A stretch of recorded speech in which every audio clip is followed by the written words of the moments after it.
RFK on News Nation. So we had a conversation recently with Chris Cuomo.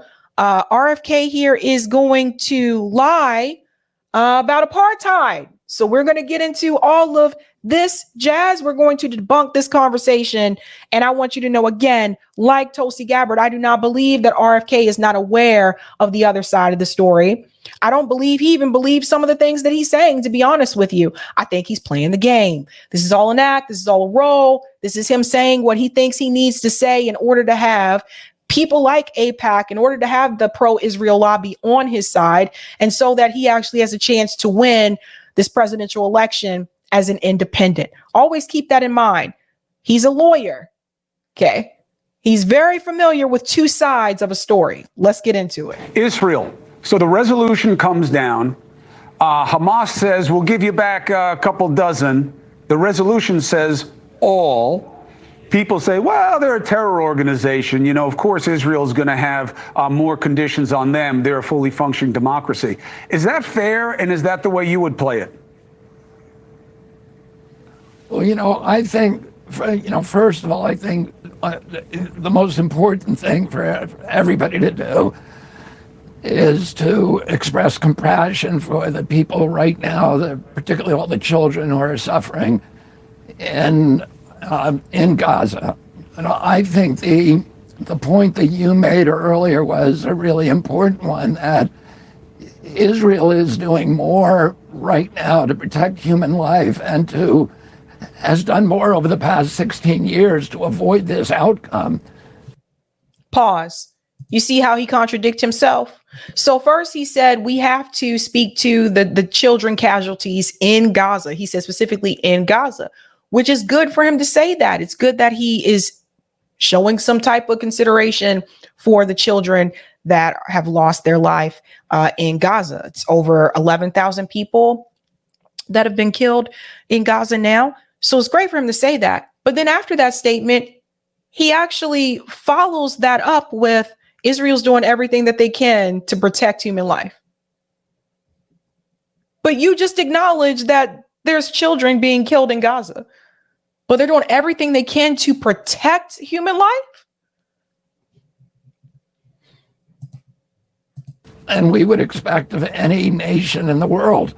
Hamas has bombarded Israel since 2006 with over 30,000 missiles and mortars. There are people in whole sections of Israel who I've talked to who have raised their children in bomb shelters. Hamas's military equipment is nowhere near on the same level as the military equipment that Israel has.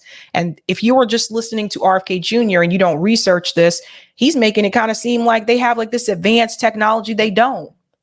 Their weapons are weaker than what the state of Israel has. So always keep that in mind. Now, this is not to say that Hamas is not doing those things, but it is to say you have to understand that when we're comparing the style of military weapons that Hamas has versus what the state of Israel has, they're not on the same level. That is important to note. Their kids have PTSD. No other, if Cuba sent a single missile onto Miami, we would be there in an instant. And Hamas has been targeting civilian populations for 16 years. Right. With thousands of missiles sometimes. And since this attack, they've sent 9,500 missiles. So. Pause. Here's the other problem with this statement. He completely leaves out the fact. He makes it seem like that the Palestinians were the ones to first initiate some type of violence. He doesn't want to talk about the history. Now, he wants to go back as far as 16 years, but he don't want to go all the way back to 1948 and talk about the Nakba and talk about how the Palestinian people were dragged out of their homes, how were they dispelled from their land, how their land was stolen from them, how they were put in an open air prison. Again, I ask this question: do oppressed people have the right to resist? RFK Jr. doesn't want to talk about that because he's getting his talking points, what I believe, not just from Rabbi Shmuley, but also from organizations like AIPAC. If you listen to the way that he describes what's happening over there, he's given the same talking points that you hear AIPAC give and the ADL give. I kid you not. Very similar. Very similar. Now he's talking about the kids have PTSD. I'm sure they do. I'm sure they do. And I'm pretty sure those kids in Gaza also have PTSD. Let's stop sitting here and pretending like the only children that are being affected are the ones that are on the Israeli side. This is the thing. And you can't sit here and Tim Black mentioned this earlier today. This is something I've been trying to tell you guys. Tim Black mentioned this earlier today on his show. Might have been a different day, but I saw it on Twitter. On his show, he said, you cannot sit here and believe that RFK Jr. is going to be willing to fight for black people if he's not even willing to fight for the Palestinians, boo. And you can't. And this is what I've been trying to tell people. This is all an act. All an act. Let's go on.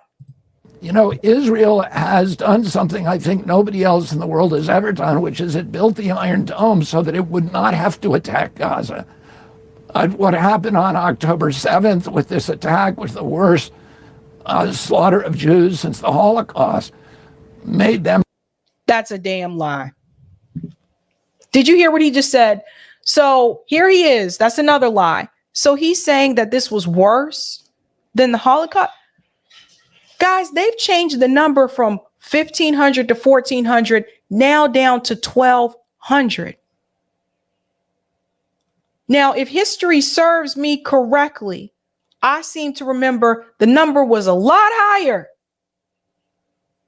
during the Holocaust. He's just blatantly lying now. Blatantly lying. Chris Cuomo, no pushback. I don't know about you guys, but I learned about this in history class in school. Just blatantly lying there. Realized that this was no longer just a tactical problem that they could deal with defensively, that it is now a strategic threat, the survival of their nation, and they need to go in there. And Hamas, of course, did not build bomb shelters for its civilian population. Right. It built tunnels, 1,300 miles of tunnel, or 1,300 tunnels, 300 miles for its fighters and its protection. The tunnels underneath the Al Sharifa hospital were built by Israel. So, and in fact, an Israeli spokesperson actually said that on CNN when they were talking to Christine Amanpour. Notice how he leaves that out. This is who people want to be president. This guy is a blatant liar. Protecting them and using civilians as shields. So I think as you said, it's almost an insurmountable problem for Israel. So Bobby, how would you address with your strongest base, which is younger voters, how they're handling it here and on college campuses, basically saying this is what Israel gets. Israel is an occupier. Israel is a colonizer. And October 7th was just a cry of the desperate from all of the oppression. And it's about Israel. That's the real problem here, not Hamas, which is the first time I've ever heard in America any kind of explanation for the actions of a terror organization. Well, then you haven't been paying attention, Chris. You haven't been paying attention if that's the first time you've ever heard that here in this country, and you need to wake up. Listen to what he says, guys. Listen to this. I think that there's just a tsunami of misinformation and kind of moral bankruptcy that we're seeing on the college campuses about this issue. And notice what he's doing now. Now he's calling it misinformation. Now, who was attacked about misinformation? RFK Jr. was. RFK Jr. was attacked for spreading misinformation about the jab during the pandemic, right? He's still attacked because of that. And he was not happy about that, correct? Right? Didn't he appear in front of Congress and explain to them why we can't have this censorship? Why people have the right to have free speech? Remember that whole testimony that RFK Jr. gave there, and they were trying to censor him while he did that? So check this out, folks. The same person who has been accused multiple times of misinformation, and he said multiple times again he did the research, is now accusing other people of misinformation. And those college kids, by the way, you may call them college kids. You may think they're really young and they don't know what they're talking about. But let me tell you something. They have a lot more resources at their fingertips than I did when I was in college. They have access to a lot of platforms and they have researched it. They've done the research. As someone who has worked with college students, I can tell you that firsthand. They know what they're talking about. And it's not just the college kids who are at these protests. See, this is also misleading. RFK Jr. hasn't been to these protests. I have. I've seen older people along with college kids. I've seen families, whole families at these protests. It's not just college students. Idea that Israel is an apartheid state because it's a Jewish state. Israel is the only nation in the region that does not have an official religion. All the other surrounding nations are Muslim. There's 40 nations in the world, 42 that have official religions. There is none in Israel. Israel is a free nation. It's a democracy. Palestinians in Israel can vote. They can hold political office. Even the prime minister and the president of Israel, if they win that vote, they hold positions on the judiciary. Every court, including the Supreme Court, they serve in the Knesset. A couple of years ago, a Palestinian judge, an Arab judge, convicted the prime minister of Israel for corruption. Let me tell you something problematic what RFK Jr. just said. Pay attention to the dog whistle. You can vote. You can serve in political positions. Why are you complaining? You can vote.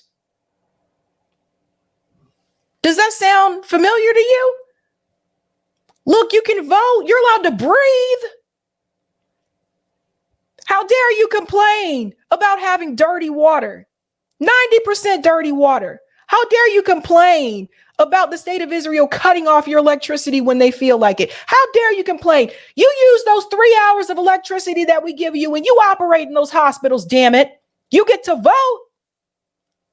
How dare you complain that the state of Israel controls the food that comes into Gaza? How dare you complain that we kicked you out your homes and they're still kicking people out of their homes in the West Bank? How dare you complain that we fenced you in like your cattle and you can't leave the fucking fence unless you get special permission to do so? You can vote. How dare you complain? You shut up and you take what we gave you. RFK Jr., a Kennedy saying that. How would you like it? How would you have liked it if people would have said, well, some people did. People said back then, how dare these black people complain? You're not in chains anymore. You get the vote now. What are you complaining about? How dare you? Think about it, people. Think about it. Oh, Massa's been good to us. RFK Jr. wants the Palestinian people to crawl on their knees and say, oh, thank you so much for letting us vote, Mr. Netanyahu. Thank you for giving us water when you didn't have to. Clown shit. Israel has freedom for if in Gaza, you get the death penalty for selling land to a Jew. There are no Jews in Gaza. Oh, you look at this double standard that is being now applied to Israel's behavior compared to the behavior of all the countries around it. There is no double standard. How can you? He talks about this in reference to Gaza and say in Gaza, you can't sell land to a Jewish person. Jewish people are not trying to live there. They don't want to live in a fenced-in ghetto. So let's stop and let's pretend like that's even a thing. Okay? Let's stop with that. How is there a double standard when the people living in Gaza are not in power? They don't control anything. They have no control over the resources. Now, RFK Jr. wouldn't say that to black people in Flint, Michigan. He wouldn't say that to people in Jackson, Mississippi with the poison water. He wouldn't say that to any of these communities that he has actually fought in for environmental rights. So this is what you have to pay attention to, people. This is why I'm telling you this is an act. This is not real. You cannot sit here and believe that he actually believes this bullshit that is coming out of his mouth. There's no other country that is a democracy in the region. There's no other. If you're a Palestinian and you want to criticize your government, you better do it in Israel. Because if you do it in the West Bank, if you do it in Gaza, if you do it in Jordan, if you do it in Syria, if you do it in Lebanon, you're going to either have your throat slit or you're going to go to jail and be tortured. Notice how he threw in Lebanon and Syria. So let's talk about them. Chris Cuomo doesn't want to talk about this. A lot of people don't want to mention it, but Israel is also bombing Lebanon and Syria. That's to displace those people to create a greater Israel, which is what Netanyahu wants. He don't even want the Palestinian people to have their own state. He's gone on record saying this multiple times. He wants the people gone. And here you have RFK Jr. backing this racist.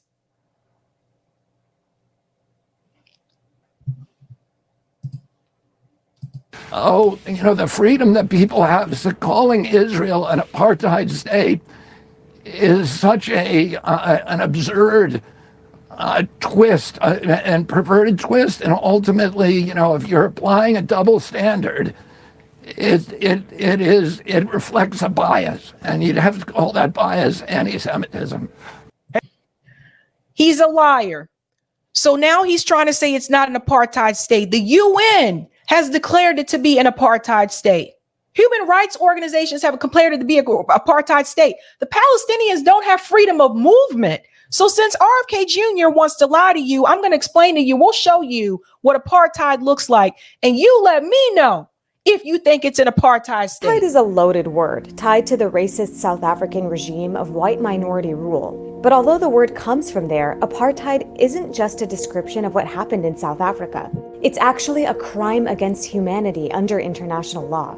In 2021, Human Rights Watch accused Israel of carrying out apartheid. It based this accusation on the 1973 Apartheid Convention and the 1998 Rome Statute, which say that 3 elements have to occur for the crime of apartheid to apply. They are an intent by one group to dominate the other, systematic oppression by one racial group over another, and one or more inhumane acts like... Let me go back here so you can look at this for a second.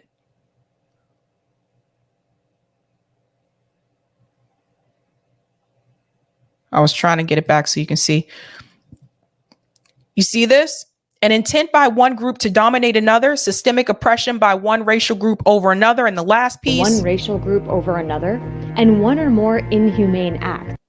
One or more inhumane acts. Like denying people the right to leave and to return to their country, expropriation of landed property, and the creation of separate reserves and ghettos. Boom. I don't even need to show you this whole video. I'll put the link in the chat. But do you see the inhumane acts? Denying people the right to leave and return their country. Palestinian people cannot return. They don't have the right to return. 2, expropriation of landed property. The Palestinian people were removed from their land. Creation of separate reserves and ghettos. Palestinian people pushed into Gaza and fenced in.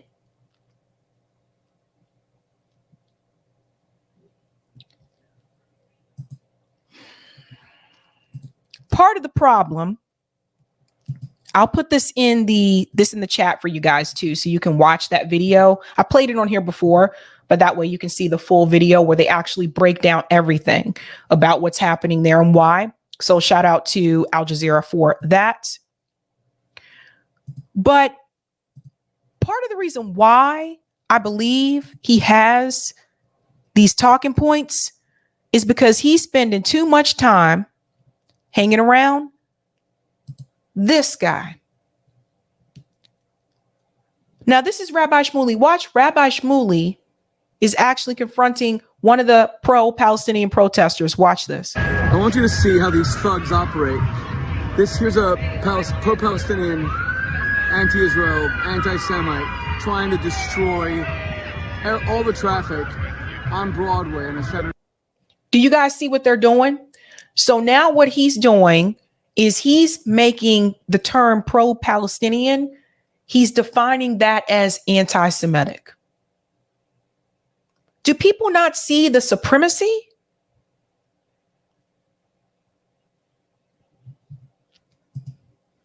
Night Thanksgiving. He's being summoned by the police. They of course cover their faces because they always want to show intimidation. Look at this. Look at the way whoever this guy is. Hey, how's it going? You hate Jews, huh? Yeah. Let's see your face. Let's see your face. Come on, let's see your face. Yes, come on, let's see it. You afraid? Afraid to show your face? Let's see your face. Let's see your face. Excuse me. They're antagonizing people. No. Don't hold a sign saying Comedy Central and then start attacking Jews, okay? Take it down. Notice how when he approaches someone, he's not confronting them and he's not attacking them. But notice as soon as you disagree with him, all of a sudden you're attacking Jewish people. Guys, this is very dangerous. Very dangerous. So that guy, right? Nothing good can come from it. Nothing good can come from it. And you notice you won't hear RFK Jr. talk about this. They are now making it so that these kids cannot talk to the press. Palestinian kids can't talk to the press. Listen to this. RFK Jr. isn't going to tell you about this. We had interviewed a group of teenagers, but a few hours after we left, they messaged us asking not to air the interview. And they told us that the Israeli officer in charge of their village had called each one of them individually, threatening that if our interview aired, they would return to jail. You hear that? So the IDF officer that is apparently in charge of their village told those kids that if they were to do an interview, if they talked to the press, that he would throw them back in jail. RFK Jr. should be ashamed of himself. Ashamed of himself that he is even going along with this ridiculousness. And now I want to show you what else. I want to show you just how powerful Netanyahu has been. Because people need to go back and look a little bit of history. Now, Last American Vagabond says Netanyahu has been maliciously influencing the U.S. government for decades. This part at the beginning is a little low, so I'll stop it after and tell you what he said. 1982. This is Netanyahu. Listen. If you take away the Soviet Union and its chief proxy, the PLO, international terrorism would collapse. If you take out... Did you hear that? That was him talking about taking away the Soviet Union. Okay, let's fast forward to, years this, 2002.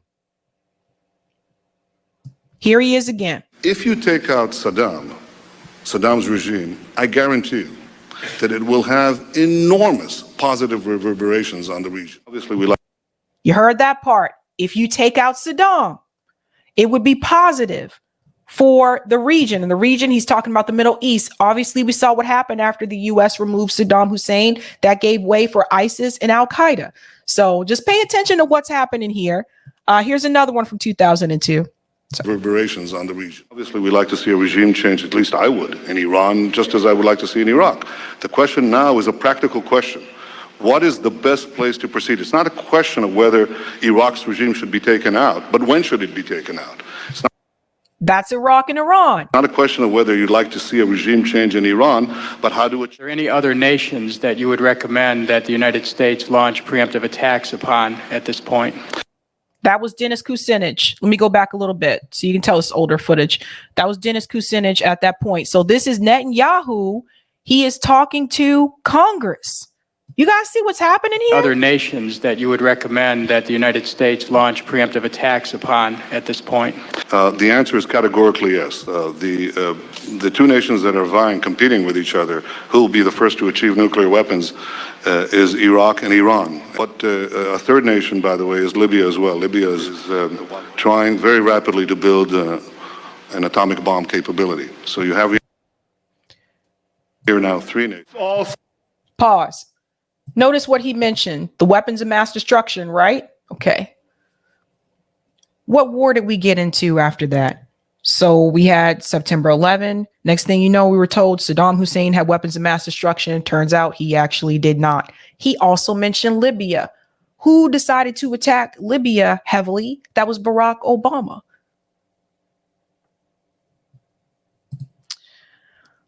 (2015) Bomb capability. So you have here now three nations. All stand together to stop Iran's march of conquest, subjugation, and terror.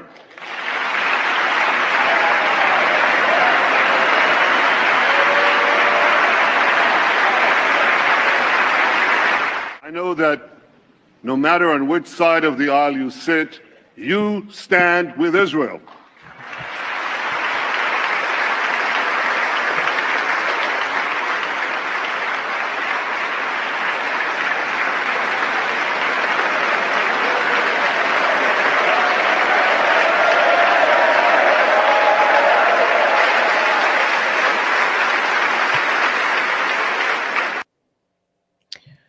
So I think we see what's happening, folks.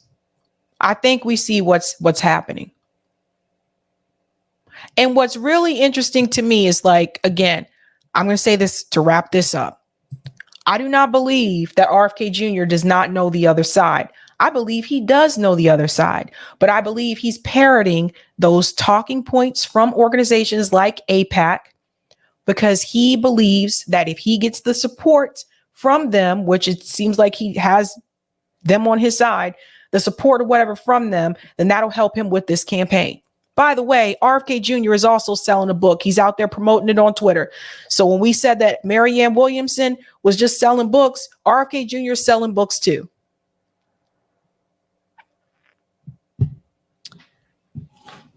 We can never sit back and believe that these people are not smart enough or they're just not aware or they're unintelligent. You have to remember, again, a lot of these people are lawyers. Lawyers know how to do what? They know how to do research. They know how to form arguments, right? They know how to do or how to look at both sides of an argument. They're trained to do that.